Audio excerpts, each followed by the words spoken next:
यार आप देख रहे हैं बहस बिहार की और आपके साथ मैं हूं विवेक। बजट पूरे देश का था लेकिन हम बिहार पर फोकस रहेंगे। क्या ये 2025 बिहार चुनाव वाला बजट है? क्योंकि ऐसी ही इसमें सुगबुगाहट सामने आ रही है। दिल खोल कर दिया गया है। जो मांग मानी जा रही थी, जो विजय चौधरी कह रहे थे, वो सारी मांगे पूरी हो गई। डिबेट को सीधे शुरू करते हैं। कुंतल कृष्णा प्रवक्ता बीजेपी से हमारे साथ हैं, धीरज कुशवाहा प्रदेश महासचिव जेडीयू से, ज्ञानरंजन प्रवक्ता कांग्रेस से, चित्ररंजन गगन प्रवक्ता आरजेडी से। विपक्ष सबसे पहले ज्ञानरंजन जी, जरा बताइएगा कैसा बजट लगा आपको?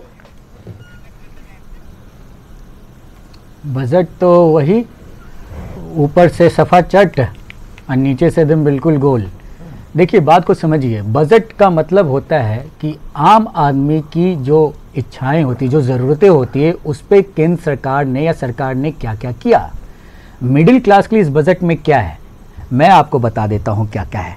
आपने सुना होगा शॉर्ट टर्म जो हमारा कैपिटलिज्म है उस पर 20% का जो था परसेंट कर दिया गया है। मतलब पहले 12 था, उसको 20% कर दिया गया है। यही नहीं, जिस टैक्स की बात कर रहे थे ना, जिसके वजह से बहुत हंगामा हुआ था, प्रॉपर्टी टैक्स की जो बात थी, जहां पे हम बातें करते थे कि अगर आपने कभी 10 लाख में अपने मकान खरीदा होगा और उसको आप 50 लाख में बेच रहे हैं, तो आज के डेट में अब 40 लाख रुपए पे टैक्स देना होगा। पहले ऐसा नहीं था।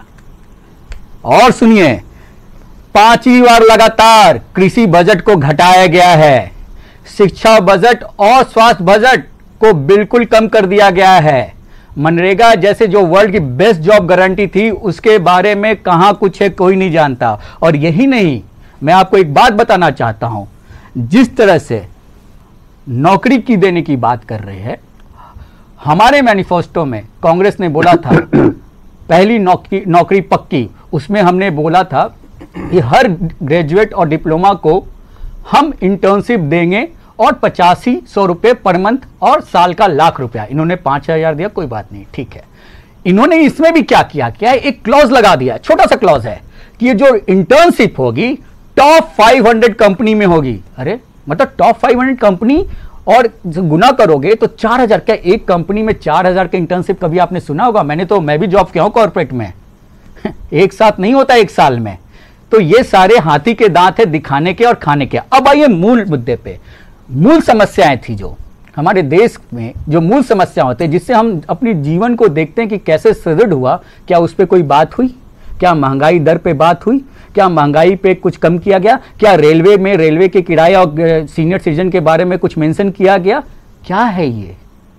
सिर्फ इस तरह से एक प्रोपेगेंडा के तहत कि बिहार को बहुत कुछ दे दिया। क्या बिहार में आदमी नहीं रहता है भाई? ये इंफ्रास्ट्रक्चर प्रोजेक्ट ठीक उसी तरह से है जैसे दिल्ली में एयरपोर्ट के धरामसिन्हा गिर जाना, बिहार में पुल बह के जाना, पानी में बह के धरधरा के कहने बह जाना, नेपाल की तरफ चल जाना। अरे क्या है ये इंफ्रास्ट्रक्चर प्रोजेक्ट से? क्या जो हमारी शिक्षा पे और स्वास्थ्य पे बजट कम की गई, उस पर क्या होगा आम जनताओं का? और ये लॉन्ग टर्म प्रोजेक्ट्स है, इससे क्या होगा? क्या आपको लगता है कि किसी बिहारी और बिहारी कंपनी को ये प्रोजेक्ट मिलेगा? क्या एक भी आदमी इस प्रोजेक्ट से फायदा होगा? बिहार के किसी एक वेंडर को एक टेंडर मिलेगा इतने बड़े बड़े प्रोजेक्ट्स? तो किसका फायदा? ये सिर्फ चुनावी जुमले हैं। मोदी सरकार की लच्छेदार बातों में आती है और इस बार भी लच्छेदार बातें करके चले गए। और इस बार भी बिहार को हमेशा की तरह, जिस तरह से पटना यूनिवर्सिटी के लिए केंद्र यूनिवर्सिटी की दर्जा की मांग कर रही थे, देश के प्रधानमंत्री ने हमारे मुख्यमंत्री की जो डीएनए और बिहार को बेइज्जत किया, ठीक उसी तरह से आज भी बिहार को ठेंगा दिखाने का काम किया देश के नरेंद्र मोदी जी ने। और बिहार की जनता 2025 में देखिएगा इनका बदला लेगी और इनको बताएगी कि शिक्षा पे और स्वास्थ्य बजट करने का क्या मतलब होता है। ठीक है, चित्ररंजन गगन के पास हम चलेंगे, प्रवक्ता आरजेडी से। चित्ररंजन गगन, कांग्रेस की बात सुनना जरूरी था यहाँ पर। एक तो कॉपी पेस्ट टाइप का बजट बता रहे हैं और उनका ये कहना है कि जो हमारे मैनिफेस्टो में था उन बातों को थोड़ा घुमा फिरा करके इसमें शामिल किया गया। दूसरी बात है कि 2025 नहीं चलेगा, ये सारी चीज़ें जो हैं वो हवाई हो जाएंगी। चित्ररंजन गगन, आज विजय चौधरी ने नीतीश कुमार के सामने सदन में ये कहा कि 2025 का एजेंडा सेट हो गया, बिहार को बहुत कुछ मिला है। ये बात अब नीतीश कुमार भी मानने लगे हैं और कई चीज़ें मिलनी बाकी भी हैं। आरजेडी इसे कैसे देख रहा है? क्योंकि आप लोगों की तो मांग ये हो रही है कि सरकार गिरा दीजिए, अब एनडीए छोड़कर इंडिया में चले आइए। देखिए, एक बात तो स्पष्ट है विवेक जी, आज के जो बजट से बहुत अपेक्षाएं थी लोगों को। एक तो आदरणीय नीतीश जी का जनता दल यू जब समर्थन किया भाजपा को वहां पर केंद्र में, तो उम्मीद बंधी थी कि साहब जब जनता दल यू के समर्थन से सरकार बन रही है तो निश्चित रूप से जो बहुत दीर्घलंबित मांग है बिहार को विशेष राज्य का दर्जा का, वह मिलेगा। और चूंकि अभी हाल फिलहाल में नीति आयोग का जो आया है आंकड़ा, जो उसका आया है जो रिपोर्ट, उसमें बिहार को काफी पिछड़ा हुआ, माने एकदम टॉप टू बॉटम माने कहिए एकदम बताया गया है, निचले पायदान। तो उम्मीद थी, तो कल से बात हुआ कि नहीं साहब जो विशेष राज्य का दर्जा नहीं मिलेगा, विशेष पैकेज मिलेगा। हालांकि जनता दल यू की भाषा कुछ दिन पहले ही बदलनी शुरू हो गई थी कि विशेष राज्य का दर्जा नहीं तो विशेष पैकेज ही दिया जाए। उम्मीद हम लोग कर रहे थे कि साहब जब इनके समर्थन से सरकार केंद्र में है तो निश्चित रूप से विशेष पैकेज बिहार को मिलेगा, जिससे कुछ बिहार को लाभ होगा। लेकिन आज जब यह बजट पेश हुआ तो यह पता चल गया कि यह केवल झुनझुन्ना था और एक परसेप्शन बनाया जा रहा है। जनता दल यू के साथ कौन सी मजबूरी है, लेकिन स्पष्ट रूप से बिहार की हिस्सेदारी के बनिस्पत सत्ता का मलाई चावने के लिए सत्ता में भागीदारी उसको चाहिए। आज के बजट के बाद जो प्रतिक्रिया जनता दल यू की आ रही है उससे यह स्पष्ट हो गया है। क्योंकि जो मिला है, जो कहा जा रहा है कि यहाँ बिहार को बहुत मिला, क्या मिला बिहार को?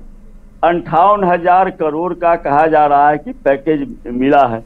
क्या है वो तो प्रोजेक्ट है, वह प्रोजेक्ट है और वह जो है तो बिहार का हिस्सा है जो सामान्य रूप से अन्य राज्यों को मिलता है। आज तक बिहार को एक भी एक्सप्रेस वे नहीं मिला, तो पहली बार 3 एक्सप्रेस वे आप दे रहे हैं, तो यह तो बिहार का ड्यू है। लेकिन ये स्पेशल पैकेज से बिहार जो आज भी सबसे निचले पायदान पर है, नीति आयोग भी इसको मान रही है, तो इसके लिए क्या हुआ? इसके लिए तो कहीं कुछ नहीं है। इसके लिए अब एक बात कही जा रही है कि हाँ साहब पावर प्लांट की स्वीकृति मिली है, तो पावर प्लांट की स्वीकृति मिली है, लेकिन बिहार तो आज भी बिजली खरीद के दे रहा है उपभोक्ताओं को, मुनाफा लेकर जो है सो बिजली मिल रही है लोगों को। तो सवाल यह है, अभी एक चीज और मैं कहना चाहूंगा, बहुत हल्ला हो रहा है स्पेशल पैकेज मिल गया। 2015 में आदरणीय मोदी जी ने घोषणा किया था कि मैं 1,25,000 करोड़ का पैकेज दूंगा और 40,000 का जो पहले से जो लंबित योजनाएं थी उसको भी उन्होंने उसमें जोड़ा। 1,65,000 का मैं स्पेशल पैकेज दूंगा। पिछले कुछ दिनों से भाजपा के नेता यह कर रहे हैं कि हाँ साहब वो पैकेज बिहार को मिल गया। जनता दल यू के नेता कर रहे हैं। अभी कुछ दिन पहले ललन सिंह जी जो केंद्र में मंत्री बने, उनका बयान आया कि हाँ साहब 1,65,000 का जो स्पेशल पैकेज से बिहार को मिल गया। अफसोस यही है कि उतना का स्पेशल पैकेज मिलने के बाद भी बिहार निचले पायदान पर है, तो फिर इस स्पेशल पैकेज का क्या मतलब रह गया? यह मोदी मॉडल नहीं, मोदी मॉडल इस पैकेज का क्या मतलब रह गया? यह तो केवल झुनझुना है। ठीक है, झुनझुना तो आज विपक्ष के हाथों में था। चलिए पक्ष की तरफ आते हैं। आप लोगों के इसका एक लाइन भी कहा जा रहा है कि नीति आयोग के कुछ ऐसे कंडीशन है जिसको यह फुलफिल नहीं करता है। तो नीति आयोग किसका है? भारत सरकार का नीति आयोग है। भी उसमें 3 गो बिहार के नेता केंद्रीय मंत्री उसमें मेंबर हैं। अगर कोई बाधा है तो उसको दूर कीजिए, उसको बदलिए। वह आपका बनाया हुआ आयोग है, उसमें आप चाहिए उसमें बदलाव कीजिए, ठीक से बिहार को लाभ मिले। ठीक है, और बिहार को ठीक है, इसका जवाब लेते हैं। अब रुक जाइए, अब बहुत सारे सवाल इकट्ठा हो गए। अब बीजेपी और जेडीयू की भी सुनी जाएगी। बीजेपी किससे कुंतल कृष्णा हमारे साथ हैं। कुंतल कृष्णा जी जरा बताइए, बहुत सारे सवाल जमा करना जरूरी था और जो सवाल जो दिन भर तैरते रहे इस बजट पेश होने के बाद, उसमें एक तो बिहार को विशेष राज्य का दर्जा है, ये क्यों नहीं मिला, यह सवाल अभी भी बना हुआ है और जिसकी वकालत कई बार ठोस तरीके से साथ रहते हुए और अलग रहते हुए मुख्यमंत्री नीतीश कुमार ने की। आज उनके जो सुर थे वो बदले बदले से नजर आए। अब कमियां नहीं, खामियां नहीं, बल्कि अब ये जताया जा रहा है और बताया जा रहा है कि हम उस रास्ते पर हैं। अभी मदद, आर्थिक मदद दी जाएगी और उसके बाद विशेष राज्य का दर्जा की तरफ हम बढ़ेंगे। चिराग पासवान के बयान को भी सुनकर ऐसा लगता है। कुंतल कृष्णा जी हमें जरा ये बताइए, ये टारगेट आप लोगों ने सेट किया 2025 को लेकर, ये सारा ये इलेक्शन वाला बजट था, क्या था ये? विवेक जी, हमने एक टारगेट सेट किया हुआ है और हमारा टारगेट है कि बिहार को किसी भी हालत में बीमारू टैग से निकालना है। 90 से 2005 दिखने में तो 15 साल लग रहे हैं, लेकिन 15 साल में जो कुकृत हुआ बिहार में, उसने बिहार को शायद 150 साल पीछे ढकेल दिया। इतनी गहरी खाई थी कि भरते भरते अभी और कितने दिन लगेंगे पता नहीं चल रहा है। हमारा सिर्फ एक टारगेट है, बिहार को विकसित करना। अब बात कर लेते हैं कि भाई स्पेशल कैटेगरी स्टेटस की डिमांड बिहार की थी, इनफैक्ट अभी भी है। इसलिए है कि बिहार को विकास में तेज गति चाहिए। स्पेशल कैटेगरी स्टेटस में होता क्या है साहब, 1969 में एक गाडगिल मुखर्जी फॉर्मूला आया जिसके तहत कहा गया कि जिन राज्यों को विशेष मदद की जरूरत है उनको स्पेशल कैटेगरी स्टेटस दे दिया जाए, जिससे कि जो योजनाएं हैं अमूमन जहां पे राज्यांश और केंद्र का जो अंश होता है वो 50-50% हो, वो स्पेशल कैटेगरी स्टेटस में बढ़ा करके 90-10% कर दिया जाए। इस तरह के कुछ और लाभ की बात हुई। अब ये अभी तक 11 राज्यों को मिला, बिहार के लिए मांग चल रही थी, लेकिन 30 मार्च 2012 इंटर मिनिस्टेरियल ग्रुप जो कि इस चीज पे फाइनल अथॉरिटी होता है, उसने ये बात कह दी थी कि साहब एनडीसी नेशनल डेवलपमेंट काउंसिल के जो नॉर्म्स हैं उनके अधीन बिहार को नहीं मिल सकता है। 30 जून 2012 किसकी सरकार थी? कांग्रेस के नेतृत्व वाली सरकार थी और राष्ट्रीय जनता दल उसमें मजबूती के साथ थे। एक बार भी उस दिन अगर लालू प्रसाद यादव जी ने उस समय के तत्कालीन प्रधानमंत्री का इस्तीफा मांग दिया होता तो आज हम उनके साथ खड़े मिलते। एक बार भी।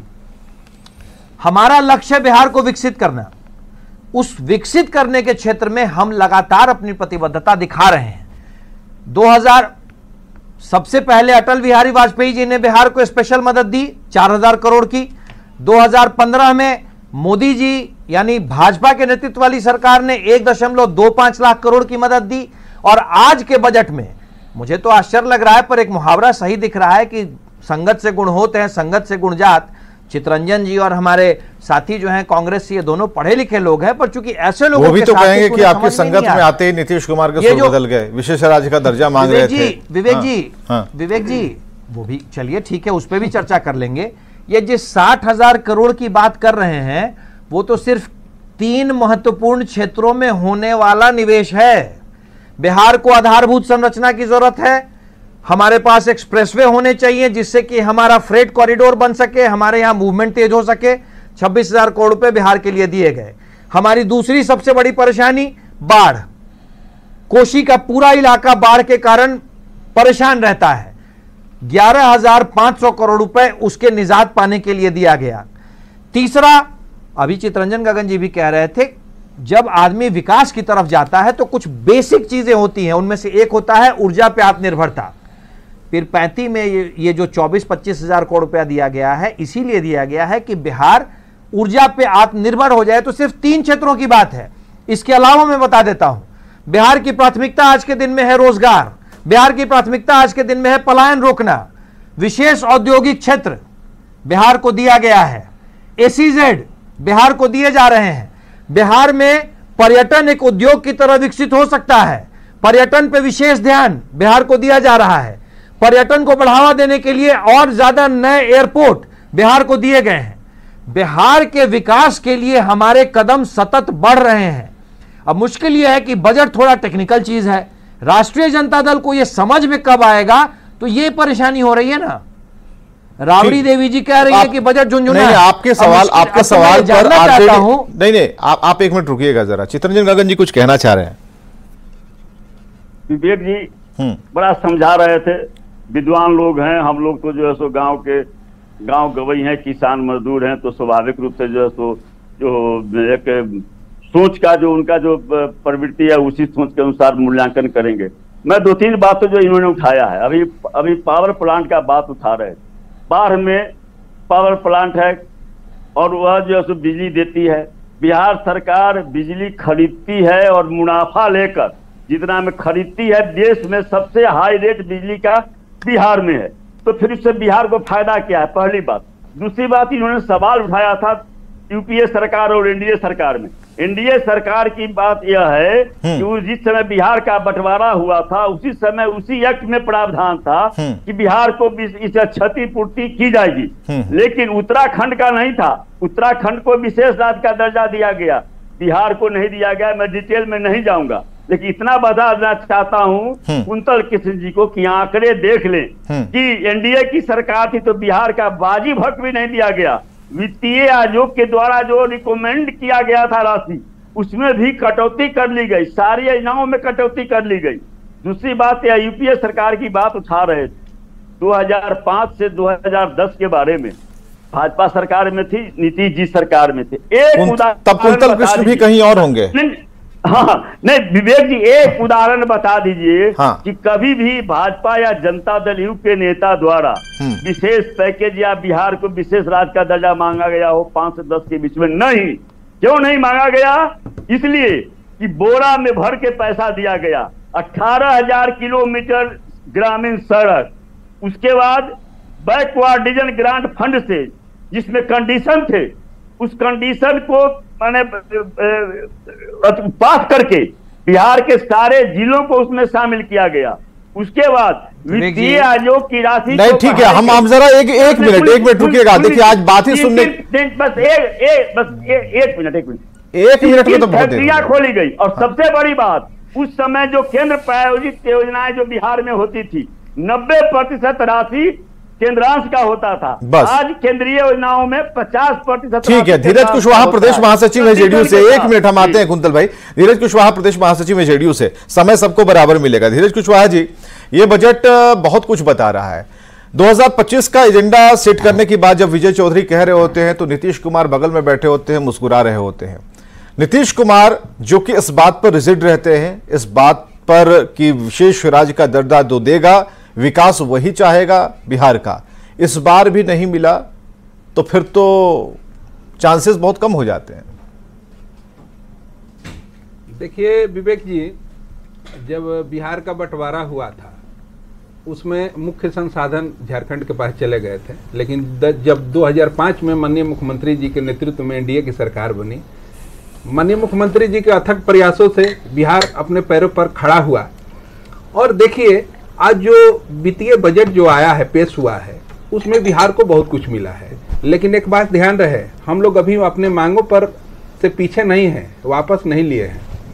एक बात जान लिए कि जो आप कहते थे कि बिहार में कहा जाता था कि बिहार में आलू और बालू 2005 से पहले था, लेकिन अब देखिए बिहार में अभी जो विष्णुपद मंदिर है उसका कॉरिडोर जो बनने जा रहा है, जैसे काशी बाबा विश्वनाथ के तर्ज पर बिहार को पर्यटन में अगर आगे बढ़ाएंगे तो लोग आएंगे और अवसर और रोजगार के अवसर भी बनेंगे। आप जानते हैं कि शरीर में जिस प्रकार से नसों का महत्व होता है, जैसे नस खराब हो जाएगी तो शरीर अस्वस्थ हो जाएगा, उसी प्रकार से प्रदेश में सड़कों का महत्व होता है।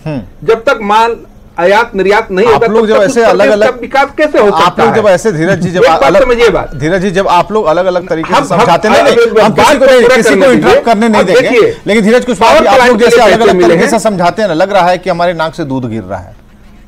इतने ना समझ हैं। आपकी एक बात थी बिहार को विशेष राज्य का दर्जा, और इस पर आप लोग इतने रिजिड थे कि आप लोगों ने दिल्ली तक हिला दिया।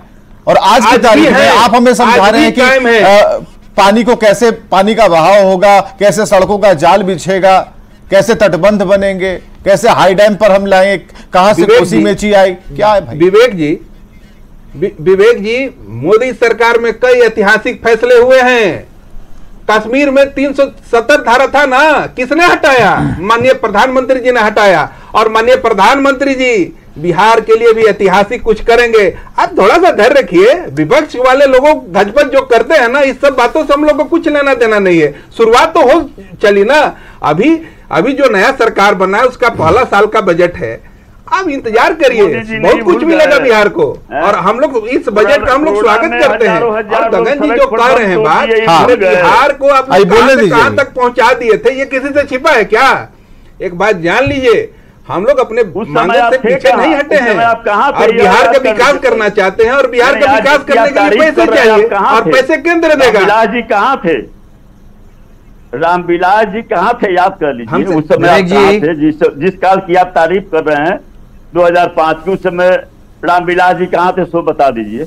और जो सो आप कह रहे हैं कि 2005 के पहले 2005, एक चीज विवेक जी, 2005 और 2010 के बीच में सारे लोग कहते हैं कि भाई नीतीश जी ने ऐसे किया उसे किया।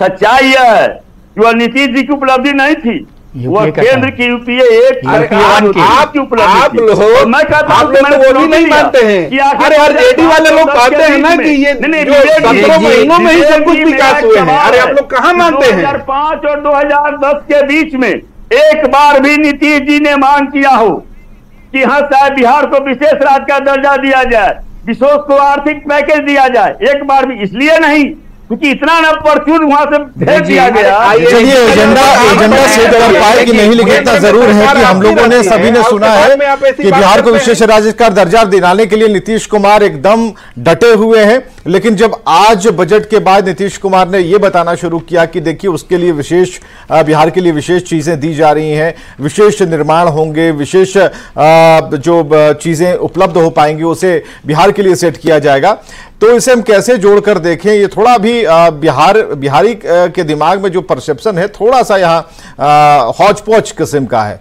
इसके लिए थोड़ा सा वक्त चाहिए होगा। बहुत बहुत शुक्रिया आज की डिबेट में आने के लिए, चर्चा करने के लिए। इतना तय है कि 2025 का एजेंडा सेट तो हो गया है। जो बातें बताने की कोशिश की जाएंगी वो बातें सत्ता पक्ष की तरफ से बताई जाएंगी। विपक्ष के हाथ में आज एक झुंझुना था जिसकी आवाज हमारी स्टूडियो तक भी पहुंची, इस पर दिन भर खबरें भी चली। देखना यह होगा कि झुंझुना कितना असरदार साबित होता है, जिसे बजा बजा कर आम जनता को बताया जाएगा कि आपके साथ छलावा हुआ है।